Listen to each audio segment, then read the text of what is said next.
Day two of fall camp, and Adam, we actually got to listen to some press conferences today. So it was a much more organized day, and communication was good on all sides. Yeah. So it was good. We got to hear from Sean Lewis as well as Shedeur Sanders, and so we're not able to watch practice, but it's always good to get good insight from those guys. And everybody's intrigued by the Sean Lewis offense. Everybody's intrigued by what Shedeur Sanders is going to do. What were your just initial takeaways from those two interviews? Well, first off, yesterday was the first practice of preseason camp. So Yeah. if there's some kinks you need to work out, hey, I understand. First practice, and today we got some really great stuff from both Coach Lewis and Shedeur Sanders. And Coach Lewis, I think, has got a little bit of a step up on Charles Kelly early on during preseason camp, because a lot of the key guys with that first team unit on offense were here in the spring, whereas defensively there's so many fresh faces that have to be swimming at this point. So, and he was really successful at Kent State given some of the tough opponents. They schedule a couple Power 5 opponents every year, and they were still putting up really big numbers.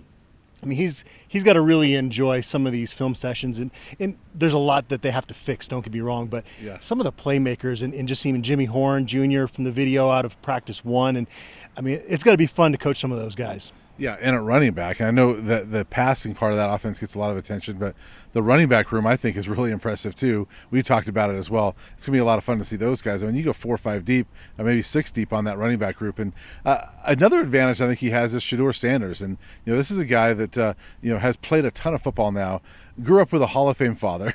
So he's around Hall of Famers as well. He's got a good relationship with Tom Brady, and I like what Sean Lewis said. He said, Shedeur Sanders knows how to edit his life and kind of compartmentalize things, and when it's football, it's football. And I think Shedeur Sanders is one of the more mature quarterbacks that we've kind of seen around here. What do you think? No question. Shedeur's kind of asked about that too, and he said that that's trial and error, that 2 years of college football showed him that when I do it this way and it doesn't work, okay, I'm going to switch it up, and okay, doing it this way works.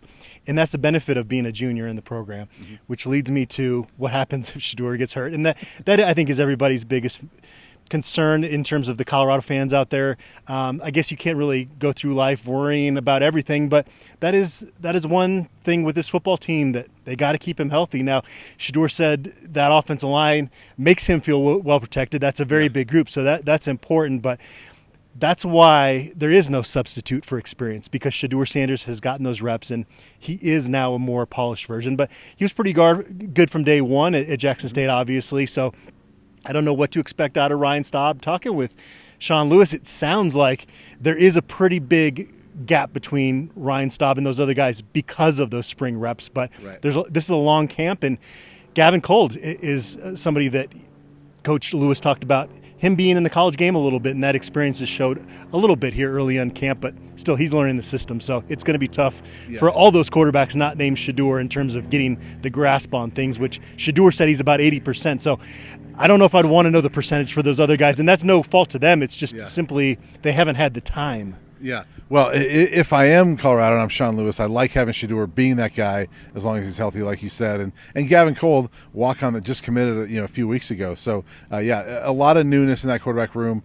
But, he mentioned a lot of Sean Lewis mentioned the receivers as well. Asked about Javon Antonio. He said, man, he is a presence. And, that's a big receiver. Even Shedeur kind of joked like, hey, I'm never going to be Javon Antonio's size. I'm not that type of guy. So this is a big receiver. They've got a good target there.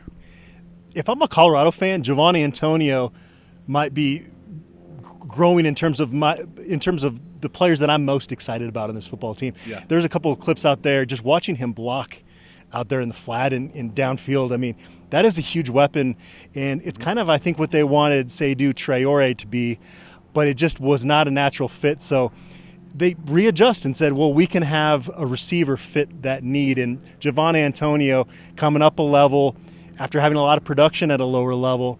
You can tell that young man is hungry, and it's going to be fun to watch him this fall. Yeah, Lewis also mentioned that Xavier Weaver is a guy that he expects big things out of. The leading receiver at South Florida last year was not here in the spring, but he's like, man, he goes, that's a good player.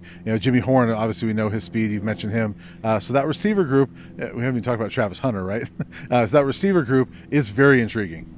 And Coach Lewis was asked about Amarian Miller as well, and that's a freshman that I was really high on coming in here. I mean, a lot of people were. I wasn't alone in that. He was a blue chip recruit. You turn on his high school film, and there was a lot of Laviska Shenault in him. Yeah. Now, you've got more experienced guys at receiver, so it's nice for Amari Miller. I think if you brought in a guy like that in this program a couple years ago, 3 years ago, 5 years ago, he's probably asked to be number 1 or 2 on the depth chart. Right. Here, there's not as much pressure on him, so you would think that would allow him to maybe play a little bit more free, but certainly he's going to have an impact, I think, on this football team this fall as a true freshman. Yeah, I agree with you. One other thing that kind of was funny to me, Shedeur was asked about Shiloh Sanders, his brother, being on the defense, and he talked about how Shedeur is kind of that trash talker a little bit on offense. Shiloh does that on defense. Says it's good that we have one of each of us on each side of the ball.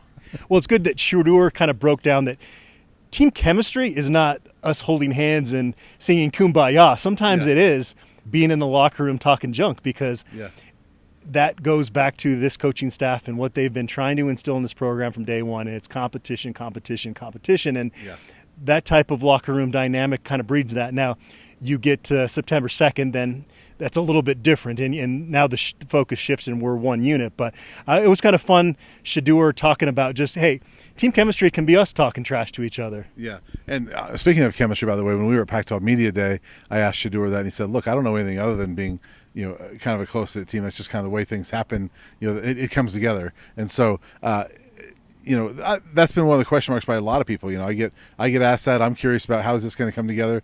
But just listen to him and even Coach Sanders. It's like this comes together, right? It just happens. I mean, they're football players, and so they'll come together. They've got one common goal, and they'll make it work. Well, I think it comes together more with this generation of young people that are on social media, that have grown up communicating in a different way. I think we've talked about it on a video. I just think it's different now. And with the transfer portal, it's going to be the new norm. It is the new norm in college football now. So can you turn over a roster like this every year and make it work? No. But when you're taking over a program that's 111 and trying to create a culture, it makes a lot of sense that you have to do that. Right. Off the field and recruiting news, the Buffs got a new commit last night as we're doing this. Talk about the new commit.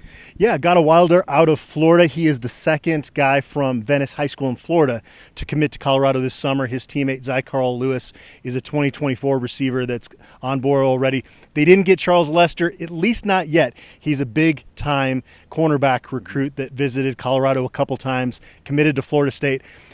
That one might come down to the wire. I wouldn't completely close the book on that, but that was going to be a really tough to get him to flip from Florida State anyways. Lester was such a strong Seminoles lead really from the beginning. But bringing in Wilder, I think, is another good piece for that 2025 class. You had Watkins Jr., that a 5-star receiver that announced the same day that Coach Prime was introduced here. I mean, that's a pretty baller move. If you're Coach Prime to come with a 5-star commit. But with Wilder, he played a lot as a freshman and sophomore there at Venice High School, which is a really good team. They won 23 games his freshman and sophomore year there. So for him to average almost 9 yards a carry as a freshman, to score 13 touchdowns as a sophomore, it's a good early get. He's about 65th on the Florida rankings right now, but it's so early in the process for 2025 recruiting.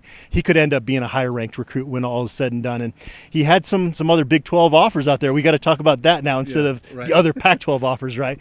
West Virginia and UCF were after him, so he had some other Power 5 schools after him as well. Yeah, well, good get for the Buffs. And before we get out of here, we got to do a restaurant review because a little bit ago, in the spring, Coach Sal Sinceri mentioned a pizza place in town. We went there. We loved it. At Pac-12 Media Day, Charles Kelly mentioned Goodfellas Diner in Longmont. And so you and I decided, well, let's go check that out. We went there yesterday for lunch. What was your assessment? My first take there would be, if you're not a diner person, then don't go to Goodfellas Diner. It is an authentic diner in a sense. The food kind of falls in line with that. Very laid-back atmosphere. It actually was better than I expected going in there, because I think we had talked about, I've driven by that place hundreds of times and never really thought to go in. And so it's good. I like that Charles Kelly threw a little something outside the box, because we've done the Buff, Village Coffee Shop, the Sink, Dark Horse, Pasta J's, all kind of the standard places that, yes, you need to go to all those places. So I would rank it lower than the other places we've been to in terms of the quality, but I got chicken parmesan, which I never do because I can make that at home pretty well, but it had the little Goodfellas guys icon right by it. So when a restaurant tells you that this is good, hey, I'm going to give it a try. It exceeded my expectations. It was kind of a ketchup type marinara sauce. It was good, but if you're not driving by Goodfellas Diner, don't necessarily go out of your way to go there. But if you're in the mood for diner food and you're in the area, highly recommend. Yeah, you and I stuck to the Goodfellas logo on our menu. I got a pretty good burger. We got the fried pickles. All in all, pretty good. And I could see where Charles Kelly likes it, and I would go back. But like I said, if I didn't live in the Longland area, I probably wouldn't go. But since it's right there, I'll go back. Sure. Yeah. Yeah. There's more Goodfellas faces to try out on the menu. So yeah, we didn't just get the 3. So yeah, we'll be back tomorrow. Another camp analysis.